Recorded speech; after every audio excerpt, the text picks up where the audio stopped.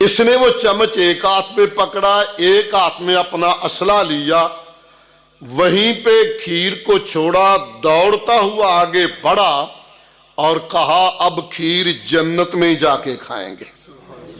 آگے بڑھا اور جام شہادت نوش کر گیا۔ حضرات، ہماری زندہ تاریخ میں یہ بھی ہے، آپ نے ارشاد فرمایا اپنی تلوار کو لہرا کر،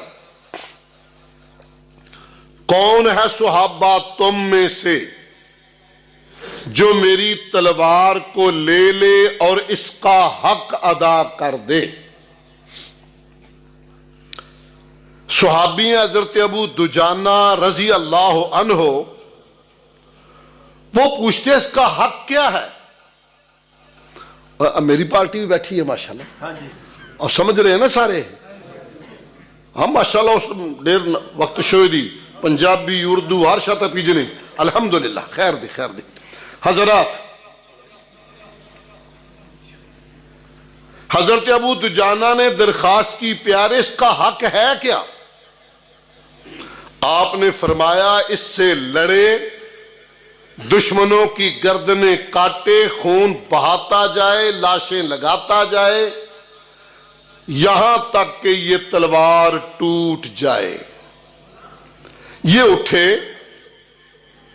اور عجیب انداز میں درخواست کی، الفاظ ذرا دماغ میں رکھنا، عرض کی پیارے یہ تلوار مجھے تھما دیں، دعا آپ فرما دیں، توفیق میرا اللہ دے، حق میں ادا کروں گا۔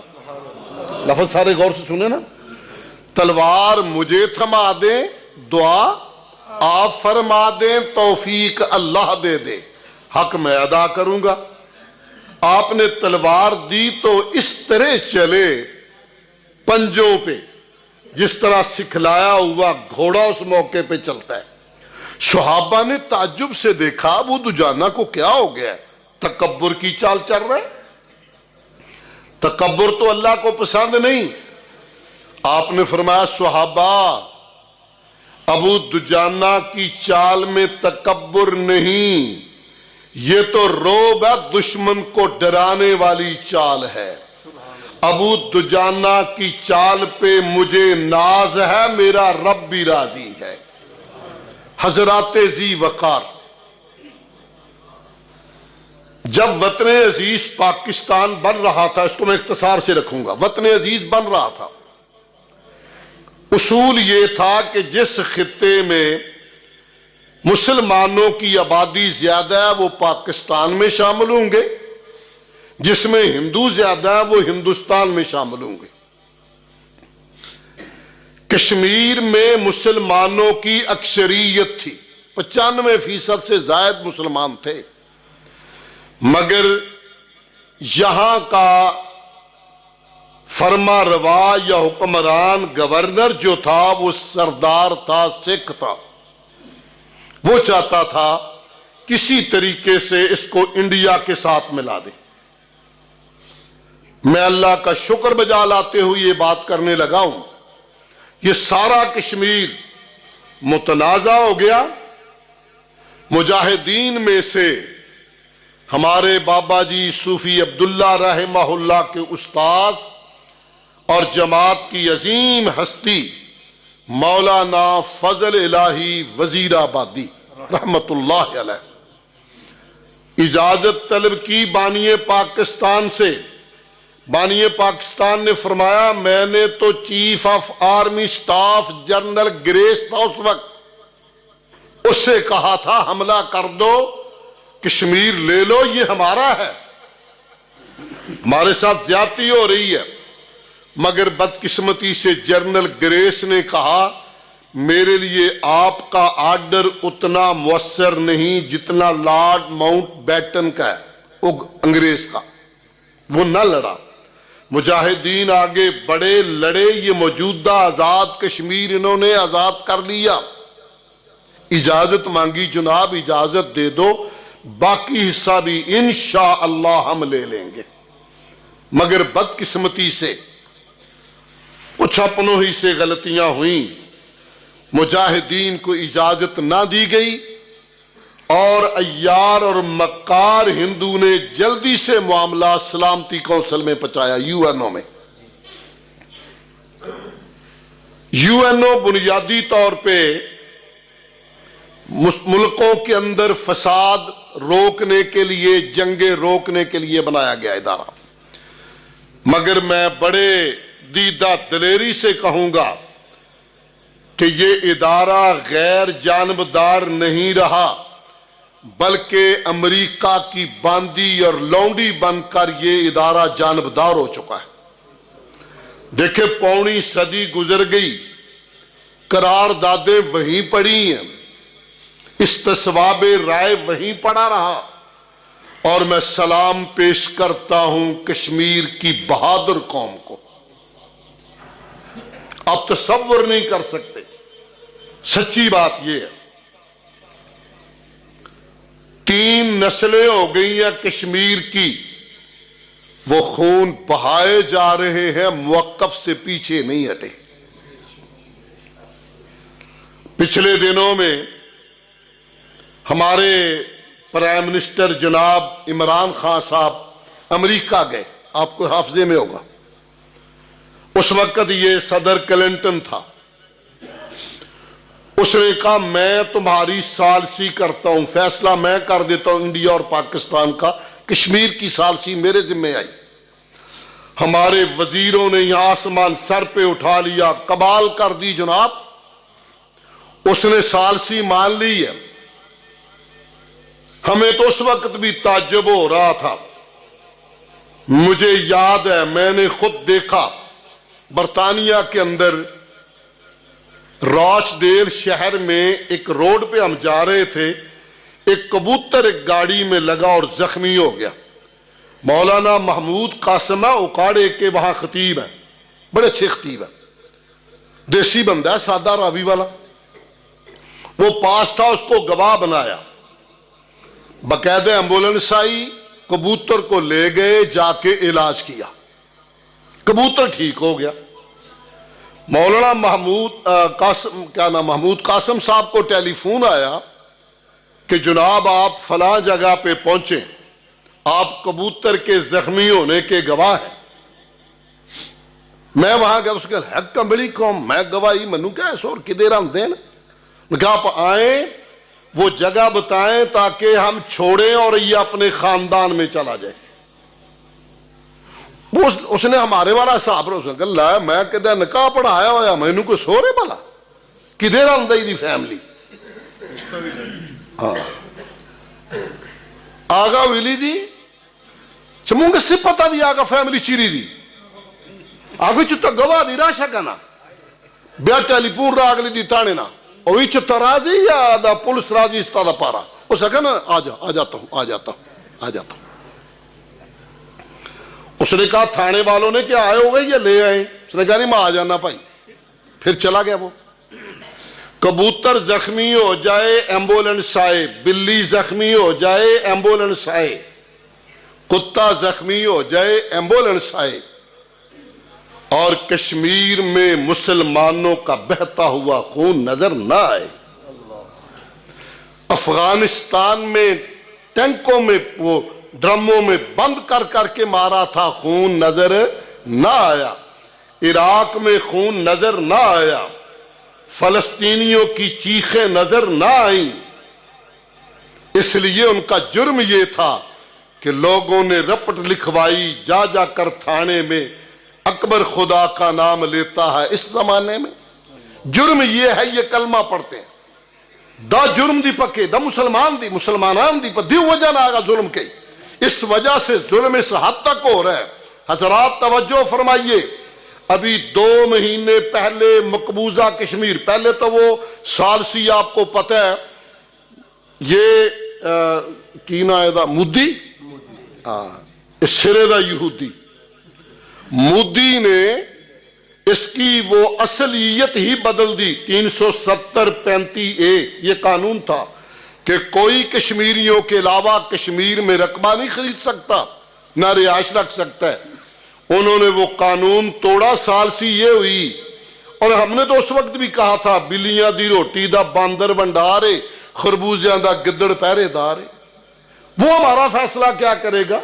زنا دا مقدمہ اندھے کوڑ آیا جدی اماں بھی نکاح نہیں پڑھایا. وہ فیصلہ ہمارا کیا کرے گا؟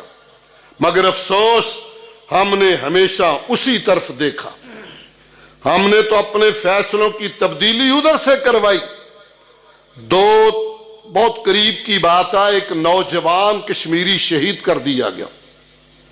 اس کی ایک ہی بیٹی ہے 2 سال کی عمر کی، اور اس کی بیوہ سڑکوں پہ چیخ رہی ہیں. بیوی کہتی ہے میں کچھ نہیں مانگتی، میرے خامد کی میت تو دے دو. آگا میت مالا رکھا بس ایک مطالبہ ہے کہ مجھے میت دے دو. وہ بچی چیخ رہی ہے مجھے کچھ نہیں چاہیے، میرے بابا کی میت تو واپس کر دو. کشمیریوں نے سچی بات ایک تاریخ رقم کر کے رکھ دی ہے. مجھے یاد ہے سری نگر میں سینٹرل جیل کے باہر بہت بڑا مظاہرہ تھا، ہزاروں میں لوگ موجود تھے. عین مظاہرے کے دوران ظہر کی نماز کا وقت ہو گیا. سڑک پہ ایک آدمی نے اعلان کیا جس کا وضو ہے ٹھیک نہیں پھر بھی ٹھیک، ہاتھ مارو نیچے تیمم کرو، اذان کہیں گے جماعت کروائیں گے. ادھر فورس ساری کھڑی تھی، اسلحہ لے کے کھڑے تھے پہلے سے. ایک آدمی کھڑا ہوا، اس نے کہا اللہ اکبر، ابھی ایک ہی کلمہ کہا، ظالم نے فائر داغا اور اسے شہید کر دیا. دوسرا نوجوان اٹھا، اس نے پھر کہا اللہ اکبر اللہ اکبر، مکمل نہیں ہوا یہ بھی شہید ہوا. 22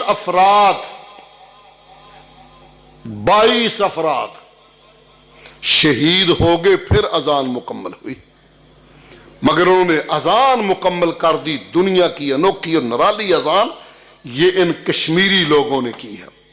حضرات آج بھی بچے سکول جاتے ہیں، انہیں مار دیا جاتا ہے، اور وہ بابا بوڑھا سلمان گیلانی بیچارہ جس نے آدھی سے زیادہ زندگی جیل میں کاٹ دی، جب بھی کوئی میت ہوتی پاکستان کے پرچم میں لے کے وہ نعرہ عجیب طریقے سے لگاتا تھا.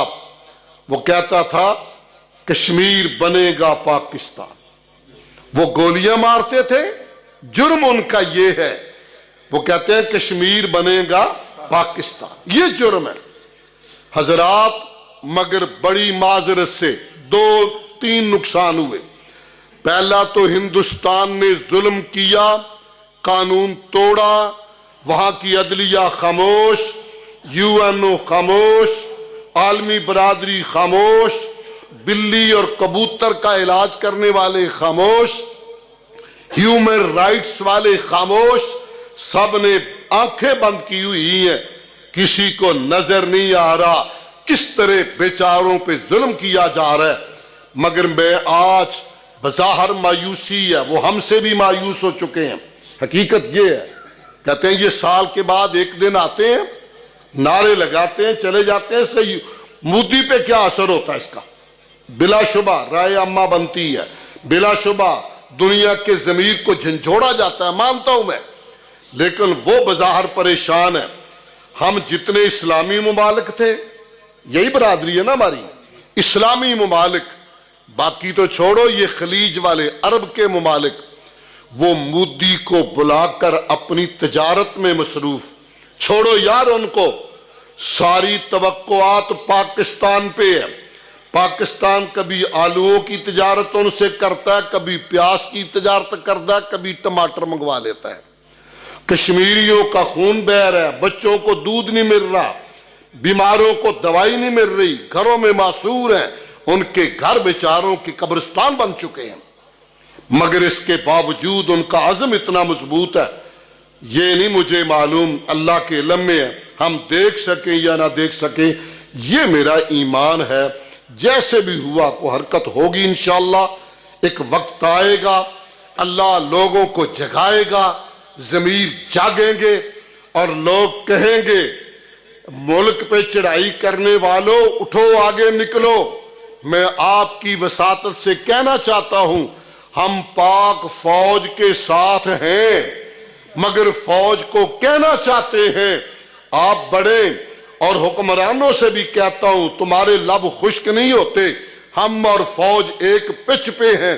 جب ایک پچ پہ ہو تو وہ بھائی ہمارے رو رہے. تصور کیجئے، تصور، اللہ معاف کر دے، اللہ معاف کر دے، کسی کو رات کو تکلیف ہو جائے، کسی بندے کو گھر میں ایک فرد کو، سارا گھر پریشان ہو جاتا ہے، گاڑی ڈھونڈے، کچھ کرے، علاج کے لیے بھاگتے ہیں.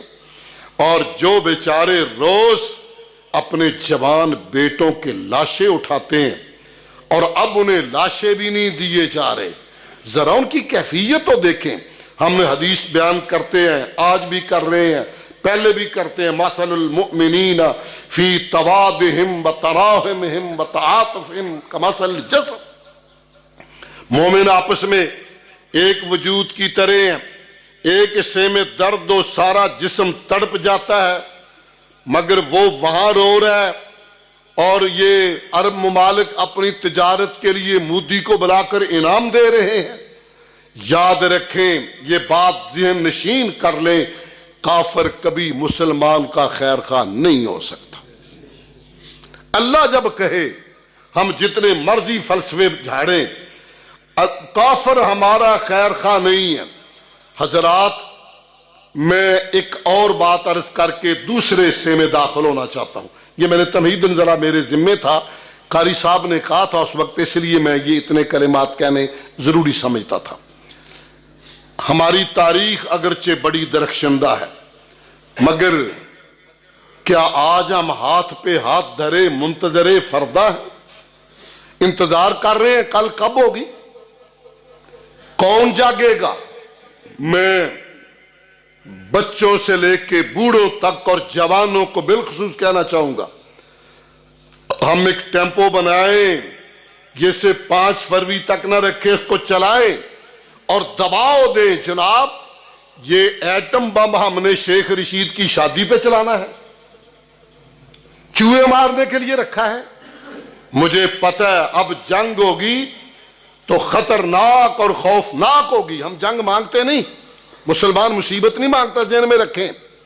مگر یہ بھی کہنا چاہتا ہوں ایٹمی پاور پاکستان ہو مسلمانوں میں، اور کشمیری چلا چلا کے رو رو کے بلک بلک کے مر جائیں، کوئی ان کا پرسان حال ہی نہ ہو. بلکہ پچھلے دنوں میں جب آزاد کشمیر کے پہلے وزیر اعظم نے اعلان کیا تھا چلو نکلو، ہم سرحد کراس کر کے پیدل نکلتے ہیں، انہیں دوائیاں تو پہنچائیں، روٹی تو پہنچائیں، لڑیں گے مریں گے، جو ہوگا سو ہوگا. فوری طور پہ ہماری حکومت نے کہا جو ادھر قدم رکھے گا وہ پاکستان کا دشمن ہوگا، یا لا اینڈ آرڈر کے مسائل کھڑے ہوں گے، مسئلہ گڑبڑ ہوگا. حضرات ٹھیک ہے، لا اینڈ آرڈر کے مسائل ہم نہیں بناتے، مگر یہ تو کہنا چاہتے ہیں ان غریبوں کا کوئی پوچھنے والا ہے جو گھروں میں بند ہے. ہمارا لاک ڈاؤن ہوا تو کیا حال ہو گیا تھا پتا آپ کو؟ لاک ڈاؤن میں ان کو 2 سال ہو گئے کرفیو نافذہ بیچاروں پہ، جمعہ نہیں پڑھنے دیا جاتا، نماز کے لیے مسجد میں نہیں جا سکتے، دوائی کے لیے دکان پہ نہیں جا سکتے، دودھ لینے کے لیے باہر نہیں جا سکتے. ذرا تصور تو کیجئے، تصور تو کیجئے. اگرچہ ہماری تاریخ بڑی زندہ اور درخشندہ تھی. اس کی ایک بات کر کے میں دوسری آیہ مبارکہ اس حوالے سے چند باتیں اسی مناسبت سے بھی عرض کرنا چاہوں گا. حضرات ذی وقار،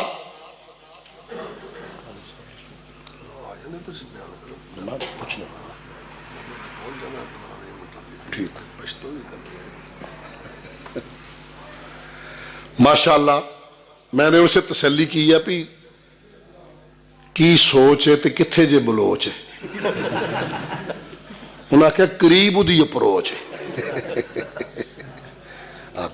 10-15 منٹ تک پہنچ جائے گا. چلو میں اس لیے پوچھ لیا کہ میں اپنی بات اس طریقے سے شروع کروں تاکہ وہ پہنچ جائے آسانی سے. آ رہا ہے برا بلوچ برا عمدہ پہ نہیں جانا کیوں، روٹی کھا کے جانا کہ باقی دے گلاں بات نہیں ہے. پیٹ نہ پئیاں روٹیاں سب گلاں کھوٹیاں ہے تو بڑی سیدھی جی گل ہے۔ حضرات توجہ فرمائیے، ہندوستان کے زمانے میں انہی مجاہدین کو جب اس قدر پریشان کیا گیا، آج بھی مسئلے کا حل جہاد میں نکلے گا، اور میں علی وجہ البصیرت کہتا ہوں قوم ٹریننگ نہ ہونے کے باوجود کشمیری بھائیوں کے لیے تیار ہے انشاءاللہ انشاءاللہ ماشاءاللہ۔ حضرات، ریاست امبالہ میں سیشن کورٹ میں ایک کیس چل رہا تھا، 3 معروف نام تھے، مولانا جعفر تھانیسری، مولانا یحییٰ علی، حاجی محمد شفیع۔ سیشن کورٹ نے جس دن فیصلے کا اعلان کرنا تھا، فیصلے کی تاریخ تھی، سارا کچہری کا احاطہ سکھوں، انگریزوں، مسلمانوں سے بھرا ہوا تھا۔ معروف کیس تھا کہ آج پتہ چلے گا وہابی مولویوں کا فیصلہ کیا ہوتا ہے۔ عدالت لگی تھی، جج نے کہا مولانا یحییٰ علی، مولانا جعفر تھانیسری اور حاجی محمد شفیع کو پھانسی کی سزا اور ان کی میتیں ورثاء کو نہیں دی جائیں گی، جیل کے قبرستان میں گاڑ دی جائیں گی، لفظ گاڑ دی جائیں گی، باقیوں کے لیے الگ سزا کا اعلان کیا۔ مولانا جعفر تھانیسری MA LLB تھے، خود اپنا کیس لڑ رہے تھے، سن کے چہرہ چمک اٹھا، جج نے سمجھا کہ صوفی نو سر نہیں لگی، جج ویچ شاید صوفی صاحب تا پتہ نہ چلی دا سی فیصلہ کرے دا، اگر موت والا فیصلہ کرے دے کہنے با دی ہو جانا، اگر پریشان شوئی دی تو سیدھی دیر خوشحال دی پکے۔ اس نے بولا کیا بات ہے مولانا جعفر، فیصلہ سمجھ گئے ہو؟ کہا جی سمجھ گیا ہوں۔ کہا کیا سمجھے ہو؟ کہا یہ سمجھا ہوں کہ مسلمان کی موت کا فیصلہ جج نہیں کرتا، مسلمان کی موت کا فیصلہ رب کرتا ہے۔ اللہ کے لیے مشکل نہیں، میں زندہ ہوں گا اور تیرا جنازہ جا رہا ہوگا۔ بہت غصے میں آیا، فیصلہ ریپیٹ کیا، دہرایا، اور اسی اسنا میں فیصلہ سنا رہے تھے، وقت ہو گیا، ہتھ کڑیاں اور بیڑیاں لگی تھیں، مولانا نے فرمایا بھی نماز کا وقت ہے، یہ جج ہے وہ رب ہے، بات سمجھے، یہ جج ہے وہ، اس نے بلایا نماز پڑھیں پہلے، اس نے اس کو عدالت کی توہین سمجھا، نماز انہوں نے پڑھ لی، وہیں پہ پڑھ لی، اسی حالت میں پڑھ لی۔ اس نے پھر دوبارہ فیصلہ سنایا، کال کوٹھڑی میں بھیج دیا، مشہور کیس تھا، رات کو انگریز عورتیں آئیں جن میں جج کے گھر والی، جج کی بیوی، دا جج خزم آغم راگری دی پشپے سوپی ان سے حال دی، اس وقت اس موت فیصلہ شوئی دی کنا۔ جب وہ آئی رات کو اور وہاں آ کے انہوں نے دیکھا، اللہ نے اپنی قدرت سے کال کوٹھڑی میں اپنی رحمت کا نور برسا دیا، چمک رہے تھے اور مولوی خوش تھے۔ بی بی نے کہا صوفی صاحب آپ کو پتہ آپ کو پھانسی دی جائے گی؟ کہا ہاں باجی پتہ ہے، ہاں پتہ ہے۔ وہ رات کو گئی واپس، اس نے کہا جج کر کوئی چج، سزا تو دینی تھی ان کو پریشان کرنے کے لیے، وہ تو زیادہ خوش ہے۔ اس نے دوبارہ انگریز گورنر سے رابطہ کر کے فیصلے میں تبدیلی کچھ دنوں کے بعد کی، صبح یہ فیصلہ کیا کہ مولانا یحییٰ علی کی داڑھی کے بالوں کو کھینچ کر نوچا جائے گا، ایسے کھینچا جائے گا۔ اللہ اکبر! اب جانتے ہیں کتنی تکلیف ہوتی ہے، مولانا کی داڑھی کھینچی جا رہی تھی، خون بہ رہا تھا، مولانا رو رہے تھے۔ جلاد نے سمجھا اب تکلیف ہوئی ہے، اب ڈر گیا۔ کہاں سمجھ آئی مولانا؟ فرمایا بدبخت تجھے نہیں آئی، مجھے آ گئی ہے۔ میں اس کی تکلیف پہ نہیں رو رہا، داڑھی کی شہادت کی خوشی پہ اپنی شہادت کی دیری پہ رو رہا۔ پھر انہوں نے فیصلہ تبدیل کر کے عبور دریائے شور کالے پانی کی سزا دی تھی۔ ان لوگوں کو پھانسی دینے کی بجائے عبور دریائے شور کالے پانی کی سزا دی تھی۔ حضرات، ہماری تاریخ واقعتاً بڑی زندہ ہے۔ میں یہ سنانا اس لیے چاہتا تھا، حقیقت یہ ہے کہ وہ ہمارے بھائی آج سخت پریشانی میں ہے، کچھ نہیں کر سکتے تو دعا تو کر سکتے، دعا تو کر سکتے ہیں۔ میں ان بزرگوں سے، سفید ریش لوگوں سے کہنا چاہوں گا کہ صبح سحری پہ اٹھے ہوئے ان کے لیے دعا ضرور کیجئے۔ اللہ تو قادر ہے، غائب سے ان کی آزادی کا سبب فرما۔ انشاءاللہ وہ آزاد ہوں گے، وقت لگے گا مگر وہ ہو جائیں گے، دنیا بدلے گی اور انڈیا کے ٹکڑے ہوں گے، یہ بھی میں آپ کو بتا دوں۔ انشاءاللہ حالات بدلیں گے، بشرطے کہ اللہ ہمیں اپنی رحمتوں کی آغوش میں رکھے۔ حضرات ذی وقار، دوسری بات جو میں کرنا چاہتا تھا وہ تفصیلی نہیں، مختصراً اب میں کرتا ہوں، وہ یہ ہے کہ سرور کونین جناب محمد صلی اللہ علیہ وسلم سے محبت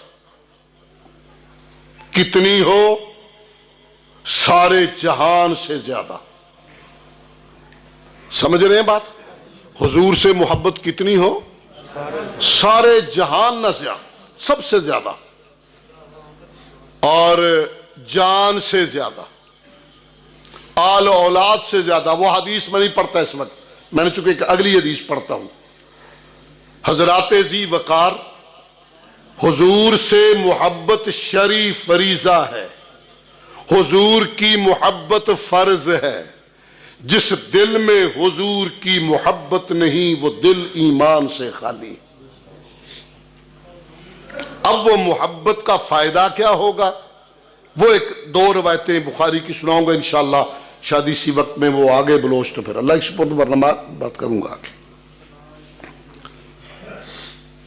خالد صاحب تے مختصر منو آکھا تے میں آج اپنے اختیارات ورت رہے ہیں۔ خالد صاحب نو غلطی لگ گئی جی، کوئی گل نہیں، غلطی نہیں، کوئی گل نہیں۔ ملوچ صاحب واش روم چلے، واش روم کیا بات ہے، چلو اجے اس بلوچ بیران نماز بھی تو پڑھنی اس سی، خیر کر لینے۔ ہاں جی، توجہ فرمائیں، میں نے کیا کہا؟ حضور کی محبت فرض ہے، حضور کی محبت فرض ہے۔ جس دل میں محبت نہیں وہ دل ایمان سے خالی ہے۔ فائدہ کیا ہوگا؟ بڑے فائدے ہیں، ایک فائدہ آج عرض کر دیتا ہوں آج کی مجلس میں۔ صحیح بخاری کی حدیث ہے، ثلاث من کن فیہ وجد حلاوت الایمان، جس بندے میں تین چیزیں پائی جائیں اسے اللہ ایمان کی مٹھاس، ایمان کی حلاوت، ایمان کی تراوت، ایمان کی چاشنی، ایمان کا نور اور ایمان کا سرور عطا فرماتا ہے۔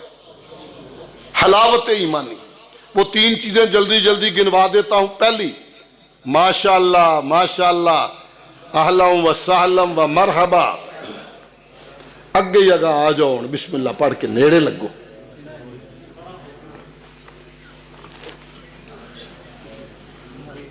ماشاءاللہ، اہلا اہلا اہلا۔ دا قاری یاسین بلوچ دی، اس بیدہ خطابی کے دے ٹھیس پنجابی کے انشاءاللہ تپیج نہیں، ہاں یہ پنجابی میں کریں گے، اشاروں سے آپ سمجھ جائیں گے، ترجمہ آپ کو آ جائے گا، کچھ میری برادری بھی آئے۔ حضرات، حدیث پوری کروں ذرا جلدی۔ تین چیزیں ہوں، درے سیزودہ نہ دوک سڑک اشتہ دی، آگا تا اللہ پاک ایمانی حلاوت ورکے، اور ایمانی حلاوت دل خش ہے دی، پوچھو چلیے وہ کیا ہے؟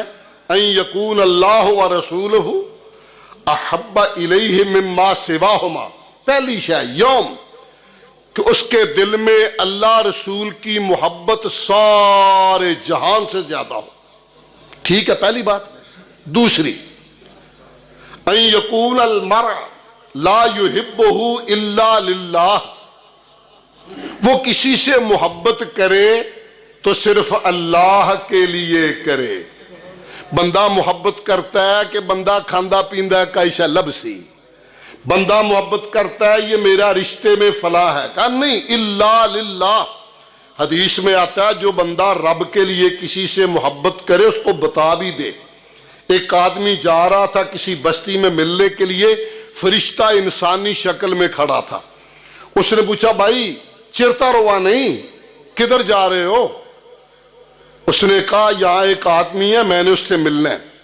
اس نے کہا اس کے ساتھ تیری کو پارٹنرشپ کاروبار کر رہے ہو اس کے ساتھ؟ اس نے کہا نہیں۔ تیرا رشتہ دار ہے؟ کہا نہیں۔ اس سے کو قرضہ لیا ہے؟ کہا نہیں۔ اس کو کوئی قرضہ دیا جو واپس لینا ہے؟ کہا نہیں۔ کہا پھر کیوں جا رہے ہو، کیا بات ہے؟ اس نے کہا مجھے اس سے اللہ کے لیے محبت ہے، وہ نیک ہے، اللہ کے لیے محبت ہے۔ وہ بندہ بن کے کھڑا تھا، فرشتہ اس نے کہا اگر تیری اللہ کے لیے محبت ہے جا، تیرا ایک ایک قدم جنت کی طرف جائے گا۔ حضرات ذی وقار، محبت ہو تو کس کے لیے؟ اللہ کے لیے۔ تیسری بات، ایمان لانے کے بعد، حضور کی سنت اپنانے کے بعد، بات کو سمجھ لینے کے بعد، آپ بھی ذرا سمجھیں، یو شہدی دا قرآن کی راگ لے دی، حدیث پاک کی راگ لے دی، دا سرور کائنات صلی اللہ علیہ وسلم کڑی دا، علماء ہوئی چھ کتابوں نشتہ دی، دیکھو گورا بیا گنجائش نشتہ دی، بیا گنجائش نشتہ دی۔ یعنی اس کے بعد کوئی گنجائش، بات میں آپ سے کر رہا ہوں، یعنی ایک بات قرآن میں ہے، حدیث میں، کل صاحب بتا گی تفصیل سے، تو اس کے بعد کسی اور طرف جانے کی گنجائش نہیں ہے۔ آئیے ذرا آگے بڑھیے۔ کہا اس سنت اپنا لینے کے بعد ان یکرہ ان یعود فی الکفر، کفر میں واپس جانا، سنت کو چھیڑ دینا، نبی کی محبت سے ہٹ جانا۔ ان یقذف فی النار، آگ جل رہی ہو اس میں چھلانگ لگائے گا کوئی؟ آپ سے پوچھ رہا ہوں، آگ جل رہی ہو تو چھلانگ لگاتا ہے کوئی؟ کیوں؟ سردی ڈیر دی پکی خیر دی، وہ سردی زیادہ کیا رجے؟ کوئی بندہ جیتے جاگتے آگ ہاتھ تو اوپر کر لے گا، کوئلہ نہیں پکڑے گا، پتہ نقصان کرتا ہے۔ سمجھ آئی بات کی؟ فرمایا جو بندہ نبی کی سنت اور محبت اپنا لے، وہ کفر کا فیشن، کفر کی تہذیب، کفر کا رواج، اس سے اتنی ہی نفرت ہوگی جتنی آگ میں چھلانگ لگانے سے نفرت ہے۔ حضرات ذی وقار، تین باتیں بتا دی میں نے۔ ملے گا کیا؟ وجد حلاوت الایمان، حلاوت ایمانی، ایمان کی تراوت، ایمان کی مٹھاس، ایمان کا نور، ایمان کا سرور۔ اور جب حلاوت ایمانی مل جائے تو سخت سردی میں بھی وضو کرنا آسان ہو جاتا ہے، نماز پڑھنا آسان ہو جاتا ہے، دین پہ چلنا آسان ہو جاتا ہے۔ حضرات ذی وقار، پھر اس کو اللہ کے رستے میں گردن کٹوانا بھی آسان ہو جاتا ہے۔ آئیے اس کی تائید میں آخری حدیث بخاری کی جو میں نے وعدہ کیا تھا، بڑی معروف ہے اور انشاءاللہ 5-4 منٹ میں پورا کرتا ہوں۔ یہ بھی صحیح بخاری کی حدیث ہے۔ سرور کائنات جناب محمد گورا صلی اللہ علیہ وسلم والے نہ ہوئی تھی، وہ یا کھانا پزارا واسرا وہ یہ اونچی کہا کریں بھئی صلی اللہ علیہ وسلم۔ جناب محمد صلی اللہ علیہ وسلم نے خط لکھے بڑے بڑے بادشاہوں کے نام۔ سپر پاور کا بادشاہ تھا شاہ ہرکل، روم کا بادشاہ تھا، سلطنت روما کا۔ اس نے خط پڑھا، خط لمبا چوڑا نہیں تھا، لکھا تھا یہ محمد صلی اللہ علیہ وسلم کی طرف سے ہے اور سپر پاور کے بادشاہ ہرکل کے نام ہے، اسلم تسلم، اے ہرکل اسلام لے آ، اگر بچنا ہے تو اسلام لے آ، سلامتی میں آ جا۔ آغا سپر پاور بادشاہ دی ڈیر پریشان شوئی دی بدسی شاہ دی مکے نے یو سڑی دی مقتدا لکلے دی چھے کلمہ وایا سلامتی کیا رہا تھا اچھ سوک سڑی دی دا وہ سناٹے میں آیا پاؤں تلے سے زمین نکلی پریشان ہو گیا اس نے اعلان کیا عرب سے بالخصوص اور مکہ مکرمہ سے کوئی بندہ آئے تو مجھے ملاؤ 2-3 دن بعد ہی کسی نے بتایا کہ جناب ایک آدمی آیا ہے بڑا ریزنیبل اس کے ساتھ بہت سارے بندے ہیں مکے سے آئے ہیں اس کا نام ہے سردار ابو سفیان کیا نام بتایا میں نے یہ اپنے کنبے کا سردار تھا بادشاہ نے کہا بلاؤ اس کو یہ دربار میں آیا سپر پاور کا بادشاہ جیسے اب یہ جو بائیڈن ہے پہلے کلنٹن تھا پہلے کوئی اور تھا اوباما پھر اس تو پہلے پرانا پجامہ کئی گزرے ایسے جب آئے حضرت ابو سفیان اس نے بہت سارے سوال کیے میں 2 بتا رہا ہوں اس نے پہلا سوال کیا اور بلکہ پہلے تمہید باندھی ابو سفیان مجھے پتا چلا تو اصلی اور نسلی بندہ ہے اصلی اور نسلی بندہ ہے خاندانی بندہ ہے اور یاد رکھ خاندانی بندے کبھی جھوٹ نہیں بولا کرتے ابو سفیان کہتا ہے پہلے ہی میں ڈر رہا تھا میرے ویسے ہاتھ پاؤں باندھ دیے کہ سچ بول رہے اس نے کہا یہ خاندانی طور پہ بندہ کیسا ہے محمد کہتا فینا ذو نسب کا یہ بندہ ہے شاہ ہرقل دیا گا دیر عزت والا خاندان دی اونچے خاندان کا بندہ ہے یہ دوسرا سوال اس نے جو کیا باقی چھوڑ دیتا ہوں اس نے کہا یہ بتاؤ حل یرتد احد سختۃ لدینہ کیا اس کی جماعت چھوڑ کے کوئی بندہ بھاگ گیا ہو مرتد ہو گیا ہو کلمہ چھوڑ گیا ہو سختی برداشت نہ کر سکا ہو کافر مارتے تھے نا ایسی کو مثال ہے ابو سفیان تیرے پاس اب ابو سفیان کا جواب سنو اور اسی پہ بات پوری کر رہا ہوں کہنے لگا شاہ ہرقل تو حیران رہ جائے گا شاہ ہرقل تو حیران رہ جائے گا ہم نے پانی گرم کیا اس کے ساتھی بھی زیادہ غریب ہیں خاندانی بندے تھوڑے ہیں غلام ہیں غریب ہیں کمزور ہیں مگر پتہ نہیں ان میں کیا بھر دیتا ہے ہم نے پانی گرم کیا ابالا جس طرح چائے نہیں پکاتے گرم کر کر کے اس کے غلام کو بلایا اوپر سے پانی اس طرح ڈال دیا اس کے وجود کی چمڑی تو ادھڑ گئی سینے سے کلمہ نہیں نکل سکا شاہ ہرقل تو حیران رہ جائے گا ہم نے کوئلے جمع کیے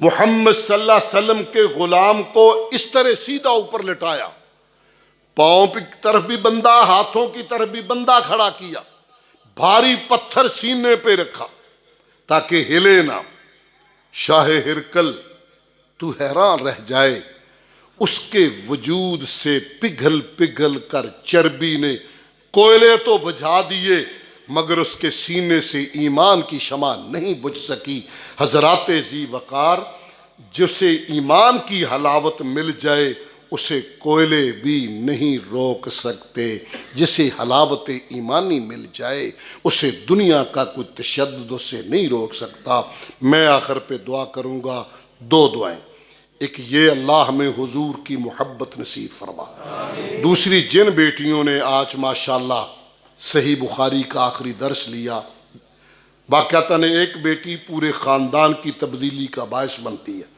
میں اتنا حصہ ڈالوں گا اپنی بیٹیوں کو کہ یہ صرف پڑھ کر ٹیپ ریکارڈر نہیں بننا اس کی عملی تصویر بن کے جانا تاکہ آپ کا خاندان آپ کا محلہ آپ کے علاقے کے لوگ آپ کو دیکھیں کہ یہ واقعتاً فاطمۃ الزہرا کی بیٹی ہے سیدہ عائشہ کی بیٹی ہے اس کے اندر وہ نور نظر آتا ہے اور اللہ آپ کے لیے اسے مبارک کرے خاندانوں کی تبدیلی کا باعث بنائے دوسری دعا اللہ ان مظلوم مجبور مقہور اور پریشان کشمیریوں کی امداد فرما اللہ غیب سے امداد فرما اور انہیں آزادی کی نعمت سے مالا مال فرما تیسری یا اللہ وطن عزیز اور دیگر اسلامی ممالک کے حکمرانوں کو اتحاد دے جذبہ جہاد دے۔